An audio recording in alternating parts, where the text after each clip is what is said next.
উনি ওয়াশরুম থেকে বের হয়ে ল্যাপটপ নিয়ে বসলেন। অ্যাজ ইউজুয়াল আমার দিকে ফিরেও তাকালেন না। আমি ওনার সামনে গিয়ে দাঁড়ালাম। এবার উনি ভুরু কুঁচকে আমার দিকে তাকালেন। হোয়াট? এভাবে দাঁড়িয়ে আছো কেন? আমার ইচ্ছা। তাহলে ওদিকে গিয়ে দাঁড়াও, আমি কাজ করছি। তো? উনি এবার তীক্ষ্ণ দৃষ্টিতে তাকালেন। আপনি কাজ করছেন, ভালো কথা, করেন। আমি তো আপনাকে ধরে রাখিনি। আপনি কাজ করেন, আমি এখানে দাঁড়িয়ে থাকবো এবং আপনার দিকে তাকিয়ে থাকবো। What rubbish! বাচ্চাদের মতো কথা না বলা। সরো এখান থেকে, রেগে গিয়ে। আমি তো বাচ্চাই, এই জন্য 1 তারিখে 18 বছর। 18 বছর পর্যন্ত সবাই শিশু, তাই আমিও শিশু বলেই চট করে ওনার কোলে বসে গেলাম। হঠাৎ করে যে আমার কি হলো বুঝতে পারছি না। আমার এমন আচরণের কারণে আমি নিজেও খুঁজে পাচ্ছি না। শুভ্র প্রথমে ভ্যাকাচ্যাকা খেয়ে গেল। বিষয়টি বুঝতে পেরে রাগী চোখে আমার দিকে তাকালেন। আরে এভাবে তাকান কেন? জানেন না শিশুদের কোলে নিতে হয়? বলি ওনার গলা জড়িয়ে ধরলাম। স্ট্যান্ড আপ চিৎকার করে I Sept stand up damn it. ভয়ে আমি কেঁপে উঠলাম, কিন্তু নড়লাম না। মা বলে যদি ভয় পাও তো ভয়কে ভয় পাওয়ানোর চেষ্টা করবে, নয়তো সে ভয় পাবে না, কিন্তু কনফিউজড অবশ্যই হবে। আর সেটাই বেস্ট সুযোগ নিজেকে বাঁচানোর। আমিও সেই ট্রিক ইউজ করছি। চুপ, একদম চুপ, চেঁচাবেন না একদম, চিৎকার করে। আপনার কি মনে হয় আমি আপনার সাথে রোম্যান্স করতে এসেছি? বয়ে গেছে আপনার মতো আনরোমান্টিক পার্সনের সাথে রোম্যান্স করার চেয়ে কচু গাছের সাথে রোম্যান্স করা ভালো। বুঝতে পারলাম উনি ভগড়ে গেছে। আমার কথার ধরন হঠাৎ পাল্টে যায়। উনি একটু কনফিউজড। এই সুযোগ ঝট করে ওনার কোলে থেকে উঠে গেলাম। ওনার সামনে কোমরে হাত দিয়ে দাঁড়ালাম। তো কোচিং ঠিক করেছেন? আমি এভাবে প্রসঙ্গ পাল্টাতেই উনি এবার আরও অবাক হলেন। কোনো রকম বললেন, ভর্তির ফিউজ যাবৎ কত টাকা খরচ লাগবে? কেন ভুরু কুচকে? সেটা দিয়ে তুমি কি করবে? বলতে তো আর সমস্যা নেই, বলুন না প্লিজ। সব মিলিয়ে 20,000 টাকার মতো লাগবে। ও থ্যাঙ্কস বলে ফোন হাতে ব্যালকনিতে চলে এলাম। এতক্ষণে হাঁপ ছেড়ে বাঁচলাম। কোশ্চেনের কথা তো তুলতেই উনি আমাকে দিকে একটা কানের নিচে লাগিয়ে এই মুহূর্তে আম্মুকে একটা পাপ্পি দিতে ইচ্ছে করছে। আম্মু আইডিয়াটার জন্য আজ একটু যেন বেঁচে গেছি। এইসব ভাবতে ভাবতে ভাইয়াকে ফোন দিলাম। ভাইয়া একমাত্র ভরসা আমার। ঋতু কেমন আছিস বোন? একদম কথা বলবা না, আমাকে একবারও ফোন দিছ না তুমি। ফোন চেক করছিস তুই? কতবার ফোন দিছি তুই তুলিসনি? না মানে আসলে কি বলবো বুঝতে পারছি না। ভাইয়া ন্যাকা কান্না করে, কি হয়েছে, কাঁদিস কেন? চিন্তিত হয়ে আমার ল্যাপটপ লাগবে, উনি কিনে দিতে চাইছিল, বাট আমি ওনার থেকে নিব না। তুমি তো বলেছ যে আমার ফার্স্ট ল্যাপটপ তুমি কিনে দিবা। গোমরা মুখে, আমি তোকে মানা করলাম কবে? আজই কিনে পাঠিয়ে দিচ্ছি। এই না না, কি হলো? অবাক হয়ে, না মানে বলেছিলাম কি তুমি টাকা পাঠিয়ে দাও, আমি নিজে পছন্দ মতো কিনে নিব। কিন্তু? কোনো কিন্তু না প্লিজ ভাইয়া, নয়তো দরকার নেই। আচ্ছা বাবা, আমি তোকে টাকা পাঠিয়ে দিচ্ছি, তুই কিনে নে। আপাতত বেশি টাকা নেই আমার হাতে। 60,000 টাকা পাঠাচ্ছি বোন, মন খারাপ করে। আমার মনটা খারাপ হয়ে গেল। বাবা রিটায়ার্ড নিয়েছে, ভাইয়ার টাকার সংসার চলে। এতগুলো টাকা দিতে গিয়ে নিশ্চয় মাসের খরচের টানাটানি পড়বে। নিজেকে কেমন অসহায় লাগলো। ভাইয়া আমার এত লাগবে না। ল্যাপটপ তো ল্যাপটপই, তুমি আমাকে 35,000 টাকা পাঠিয়ে দাও, অতি হয়ে যাবে। কি যে বলিস, একদম না। আমি তোকে না না, আমি যা বলছি তাই হবে, নয়তো আমার চাই না। এত জেদি কেন তুই? আচ্ছা ঠিক আছে। তো সুইট বুইড়া, ভালো থাকিস বুড়িটা, নিজের খেয়াল রাখিস। তুমিও। ভাইয়ার সাথে কথা বলে পিছে ঘুরতে দেখলাম শুভ্র দাঁড়িয়ে আছে। আমি তাকাতে বলে উঠলেন, ল্যাপটপ চাই। আমাকে বললেই তো হতো। ভাইয়াকে ডিস্টার্ব করা কি দরকার ছিল? আমার ভাইয়া আমাকে কখনো ডিস্টার্ব বলে মনে করে না। এনিওয়ে আজ আমাকে কোচিং এডমিট করতে যাবেন নাকি? ডিস্টার্ব ফিল না করলেও তুমি আর এখন ওনার রেসপন্সিবিলিটি নাও।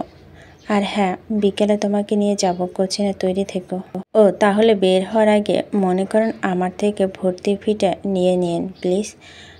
সবার সামনে আমি পে করলে ব্যাপারটা খারাপ দেখায়। মানে? অবাক হয়ে। মানে সিম্পল, কোচিংয়ে ভর্তি হওয়ার জন্য তো টাকার প্রয়োজন হবে, আর টাকাটা নিশ্চয় আপনি দেবেন না। অবশ্যই আমি দেব, আর এটাই স্বাভাবিক। কেন দিবেন? Cause I am your husband and you are my responsibility. হ্যাঁ হ্যাঁ, হাসলেন। আমার হাজব্যান্ড? কখনো হাজব্যান্ডের মতো কোনো আচরণ করেছেন এখন পর্যন্ত যে আজ হাজব্যান্ডের কথা বলছেন? আর রেসপন্সিবিলিটির কথা বলতে গেলে আমি কোনো নামমাত্র সম্পর্কের উপর ভিত্তি করে কারো ঘাড়ে বোঝা হিসেবে চেপে থাকতে চাই না। তাছাড়া আমি আপনাকে প্রথম দিনই বলেছিলাম, আই ডোন্ট ওয়ান্ট ইউর মানি। রোদ, তুমি এভাবে কেন বলছো? কিভাবে বলছি? আমি তো জাস্ট আমার কথাগুলো আপনার সাথে তুলে ধরলাম, নাথিং ইলস। তাছাড়া আমি আপনার কথাকথিত মিডল ক্লাস ফ্যামিলির লোভী মেয়ে। এমন টাইপের মেয়ে রেসপন্সিবিলিটি নেওয়ার আপনার মতো মানুষের শোভা পায় না। তাচ্ছিল হাসি দিয়ে। রোদ প্লিজ, আমি এগুলো রাগের মাথায় বলেছিলাম। প্লিজ লেট ইউর গো। আমি তখন নিজের মধ্যে ছিলাম না রোদ। It's totally your personal problem বলেই ওনার সামনে থেকে চলে আসলাম। আমার কথা উনি মুখটা কালো করে ফেলেছেন। আমারও রাগ লাগছিল, কিন্তু কিছু করার নেই। ওনার বোঝা উচিত কাউকে এভাবে হার্ট করলে তা মানুষ কতটা ক্ষত বিক্ষত করে। বিকাল 3টা। রোদ, রোদ তোমার এখন হয়নি? আমার লেট হচ্ছে। শেষ চলুন। চলো। একটু শুনুন কি, ভুরু কুচকে টাকাগুলো রাখেন। টাকাগুলো ওনার দিকে এগিয়ে দিয়ে উনি কিছুক্ষণ আমার দিকে তাকিয়ে থেকে হাত দুটো পকেট ঢুকে সোজা হয়ে দাঁড়ালেন। আমি অবাক হলাম। উনি হাত না বাড়িয়ে হাত গুটিয়ে নিলেন কেন? ওনার দিকে ভুরু কুচকে তাকাতে উনি বলে উঠলেন, তুমি আমার টাকা নিবে না ভালো কথা, কিন্তু বিয়ের পর ভাইয়ের কাছ থেকে টাকা নিয়ে নিজের আত্মসম্মানের ফালুদা কেন বানাচ্ছ? ভুরু নাচিয়ে। ভাইয়ার থেকে টাকা নিলে আত্মসম্মান কমবে কেন? আমারই তো ভাইয়া। তুমি এখনও ছোট তাই বুঝতে পারছো না, কিন্তু এর চাইতে আত্মসম্মানজনক বিষয় আর হতেই পারে না। আশেপাশের মানুষ বলবে, ওই দেখো মেয়েটার বিয়ে হয়ে গেছে তবু ভাইয়ার টাকা ওড়াচ্ছে, বেলা বেলা। তুমি যেহেতু এই বাড়ির বউ, আমার রেসপন্সিবিলিটি হলে তোমার সম্মান রক্ষা করা, তাই কি না বলো? আমি বোকার মতো মাথা নাড়ালাম, কারণ বিষয়টা সত্যি চিন্তিত। আমি তো এভাবে ভাবিনি। এবার আমি বেশ টেনশনে পড়ে গেলাম। তাহলে আমি কোচিংয়ে ভর্তি হওয়ার টাকা কই পাবো বলে মুখ গোমড়া করে বিছানায় বসে পড়লাম। আমার কাছে একটা আইডিয়া আছে, তুমি চাইলে তুমি আইডিয়া ইউজ করতে পারো। গম্ভীর কণ্ঠে। কি আইডিয়া? কৌতূহল নিয়ে। তুমি আপাতত আমার থেকে টাকা নাও, পরবর্তীতে দিয়ে দিবে। সিম্পল। মানে? ভুরু কুচকে। আমার কাছে তো টাকা নেই, আমি আপনাকে দিব কিভাবে? আরে দেখো, তুমি অ্যাডমিশন কোচিংয়ে ভর্তি হচ্ছ, ভালো পড়াশোনা করবে, ভালো ভার্সিটি চান্স পাবে, এরপর গ্র্যাজুয়েশন কমপ্লিট করবে, নিজের পায়ে দাঁড়াবে, তখন না হয় যদি দিয়ে দিও। এতদিন আমার থেকে লোন হিসেবে না, আমি হিসেব রাখবো। কিন্তু কনফিউজড হয়ে, ওকে, তোমার কাছে বেটার অপশন থাকলে ইউ ক্যান ইউজড, ভাবা নিও।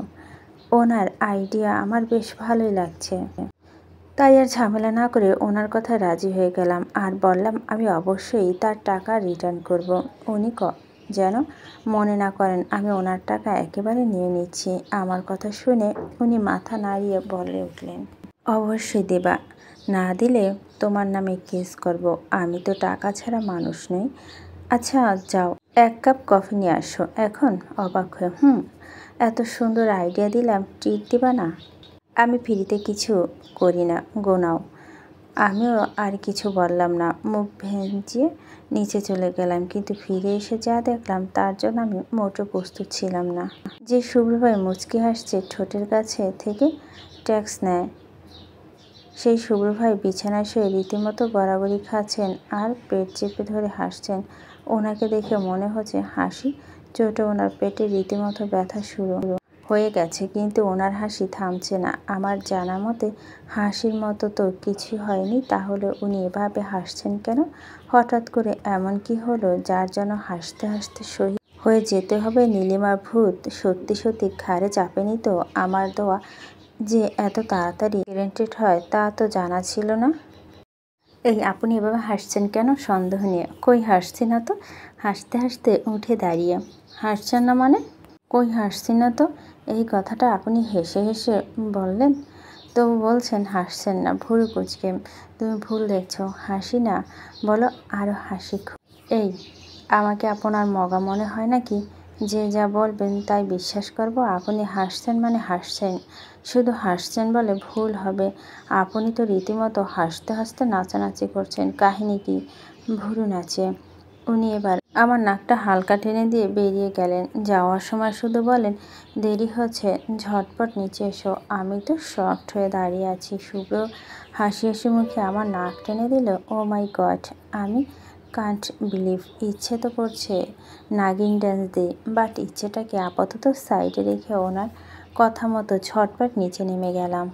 নিচে গিয়ে দেখি উনি গাড়িতে বসে ওয়েট করছে। আমি একটু অবাক হলাম, কারণ উনি গাড়ি খুব কম ইউজ করেন, অলওয়েজ বাইক নিয়ে চলাচল করেন। তাহলে আজ কি হলো? আমার প্রথম থেকে কত শখ ওনার বাইকে উঠবো, কিন্তু কখনই উঠতে পারিনি। ভেবেছিলাম আজ উঠবো, কিন্তু জনাব দেখি আগে থেকেই গাড়িতে উঠে বসে আছে।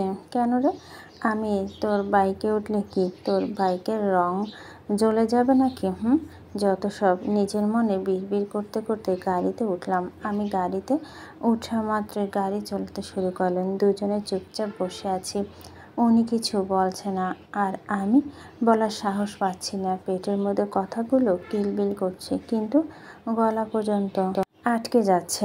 আমি বারবার ওনার দিকে করুণ চোখে তাকাচ্ছি, আর উনি স্ট্রেট বসে গাড়ি চালিয়ে যাচ্ছেন। হঠাৎ করে উনি বলে উঠলেন, বারবার এভাবে তাকানোর কি আছে? আয়নায় তো নতুন দেখছো না? বিরক্ত নিয়ে এভাবে তাকাবে না। Mind it. এবার আমার রাগ লাগছে। আমি ওনার দিকে ঘুরে বসে ওনার দিকে ঢ্যাপ করে তাকিয়ে রইলাম। এবার বুঝো মজা। কি ব্যাপার, এভাবে ঢ্যাপ করে তাকিয়ে আছো কেন? ভুরু কুঁচকে তাকিয়ে। আমার বিরক্ত লাগছে। সোজা হয়ে সামনের দিকে তাকাও রাগী চোখে।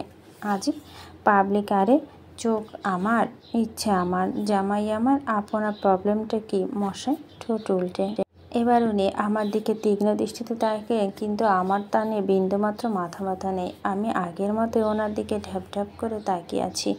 আসলে বিষয়টা খুব উপভোগ করছি। কাউকে বিরক্ত করার মতো অন্যরকম মজা আছে, যা এই মুহূর্তে বেশ ভালোভাবে পাচ্ছি। উনি হঠাৎই গাড়ি থামিয়ে দিলেন। এবার আমি একটু ভড়কে গেলাম। এই রে, উনি আমাকে গাড়ি থেকে নামিয়ে দিবে না তো? কিন্তু না, উনি আমাকে নামিয়ে দিবে না। কিন্তু এর যে ভয়ঙ্কর কাজ করলেন যে আমি কখনোই আমার চিন্তা তো আনিনি। উনি গাড়ি থামিয়ে আমার দিকে ঝুঁকে পড়লেন। আমি তো রীতিমতোই কাঁপছি। কি করতে চাইছেন উনি? এই মুহূর্তে আমার মাথা একসাথে শতাধিক প্রশ্ন ঘুরে বেড়াচ্ছে। ওনার এভাবে কাছে আসা, আমার হার্টবিট হাজার গুণ স্পিডে ছুটছে। উনি আমার ভাবনা চিন্তা থামিয়ে দিয়ে আমার ওড়নাটা টেনে নিজের হাতে নিয়ে নিলেন। আমি হাঁ করে তাকিয়ে আছি। আগের মতো অসভ্য আচরণ শুরু করে দিয়েছে উনি। আমি ঠিক ছিলাম। নীলিমার ভূত চেপেছে ওনার ঘাড়ে। কেন যে এমন অদ্ভুত দোয়া করেছিলাম, এখন নিজে ভুগতে হচ্ছে। আমি দু হাত দিয়ে নিজেকে ঢাকার চেষ্টা করতে করতে বললাম, কি করছেন এসব? অসভ্যর মতো আচরণ করছেন কেন? আমার ওড়না দিন বলছি, কাঁদো কাঁদো কণ্ঠে। আজীব অসভ্য কি আছে? হাত আমার, ইচ্ছে আমার, বউ আমার, আর বউয়ের ওড়নাটাও আমার। তোমার কি সমস্যা হচ্ছে বুঝলাম না। শয়তানি হাসি দিয়ে উনি আমার ড্রেসটা আমাকে দিয়ে দিলেন। রাগে দুঃখে নিজের চুল ছিঁড়তে ইচ্ছে করছে। কি দরকার ছিল ওনার সাথে লাগার? এখন হলো তো। আমি ওনার দিকে করুণ দৃষ্টিতে তাকিয়ে বললাম, ওড়নাটা দিন না প্লিজ।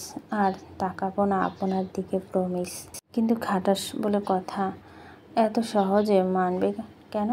না মানার অধিকার তো তার আছে।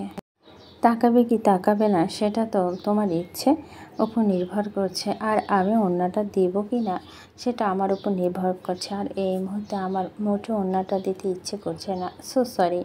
বাঘা হাসি দিয়ে ওনার হাসি দেখে ইচ্ছে করছে ওনার গলা চেপে ধরি, কিন্তু আমি আর করা কথা আছে না, হাতি কাদায় পড়লে পিঁপড়েটা লাথি মারে। আমি ওনার দিকে টলমল চোখে তাকিয়ে বললাম, প্লিজ। এবার ওনার একটু দয়া হলো।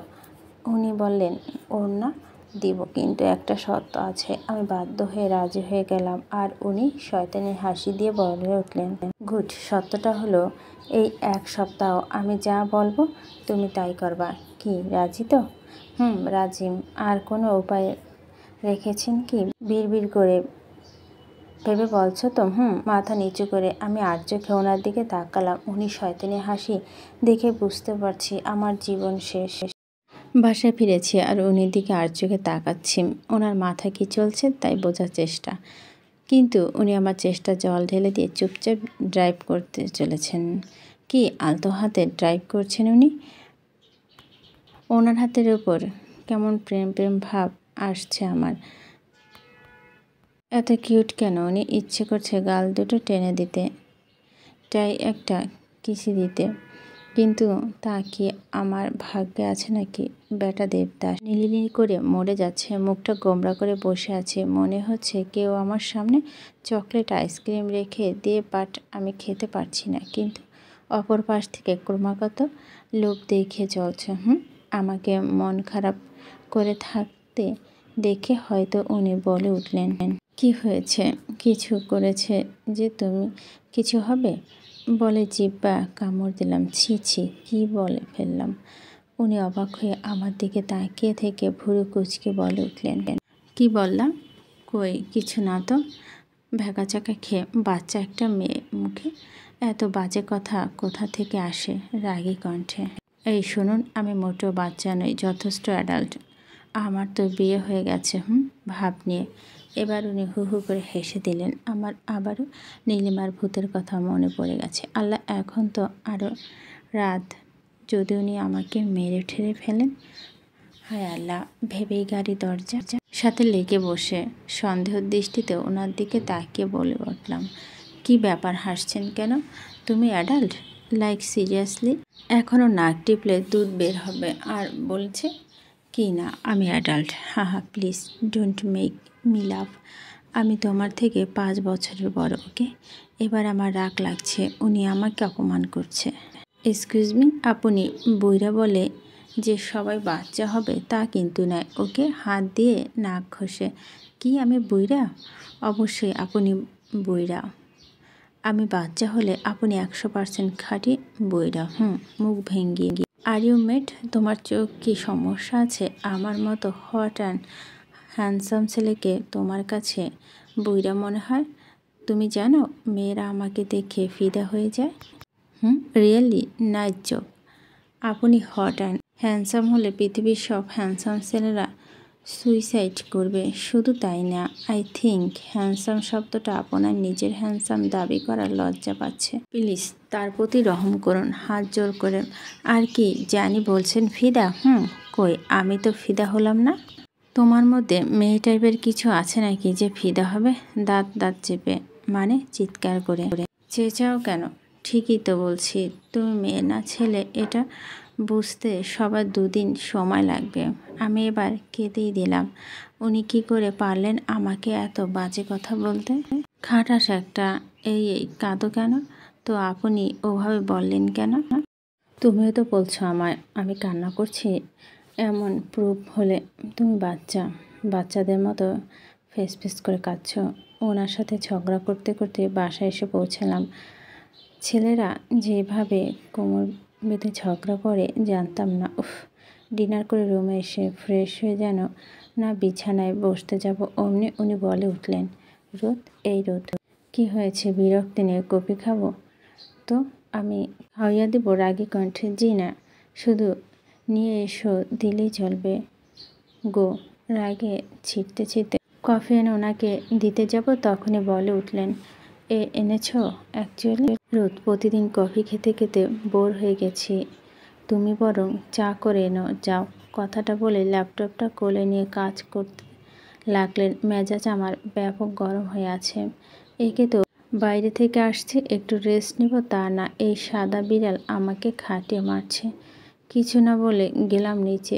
মামনি নিজের জন্য চা বানিয়ে মাত্র মুখে দেব, অমনি ওনার হাত থেকে চাটা নিয়ে চলে এলাম। না তাকেও বুঝতে পারছি উনি অবাক হচ্ছে। চাটা এনে ওনাকে দিতে বলে উঠলেন, আরে দুধ চা আনছো কেন? আমি দুধ চা খাই না, রং চা আনো। এবার আমার মাথা আগুন ধরে গেল। বেটা চুলোগুলো টেনে ছিঁড়ে ফেলতে ইচ্ছে করছে। শালা খচ্চর একটা। আমি পারবো না।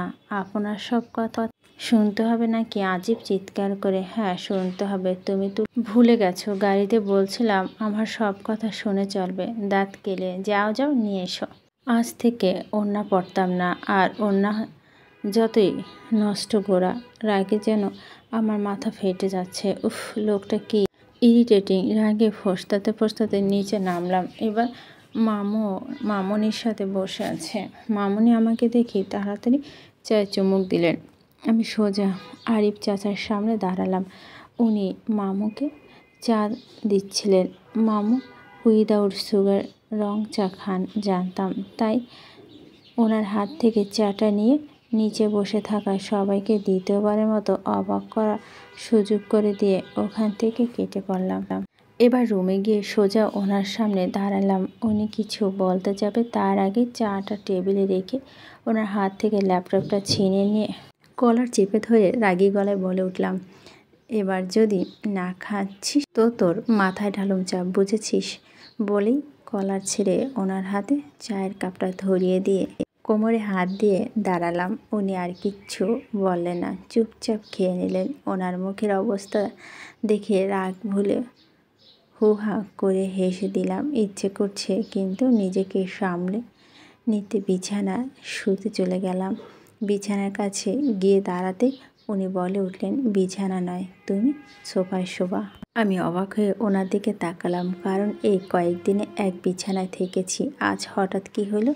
আমি ভুরু কুঁচকে জিজ্ঞেস করলাম, কেন? আমি বলছি তাই। আপনি যেহেতু বলেছেন তো আপনি সোফায় ঘুমান, আমি পারবো না। তুমি আমার কথা শুনতে বাধ্য। মোটেও না। হঠাৎ উনি উঠে দাঁড়ালেন। ওনার দাঁড়ানো দেখে আমার গলা শুকিয়ে গেল। এতক্ষণে কনফিডেন্সগুলো সাথে সাথে হুঁশ হয়ে গেল। উনি শার্টের হাতা গোটাতে গোটাতে আমার দিকে এগিয়ে আসছে। এটা দেখে তো রীতিমতো কাঁপাকাঁপি অবস্থা। এবার আমি শেষ।